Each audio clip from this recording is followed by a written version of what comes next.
How to create template in ClickUp. So first go to your ClickUp homepage. Next is just click on the plus icon here next to your projects. Okay, now click on list. Then just name your list. So for example, I'll name this example list. Okay, now you can make this private or not, it's up to you.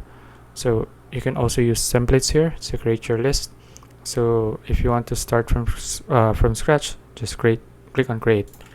Okay, now you have your list. So you can also customize your list, add any forms here at the top, boards, add any tasks here that you want. So after customizing this, what you need to do is just click on this one, the list settings, and then click on templates, and then just click on save as template.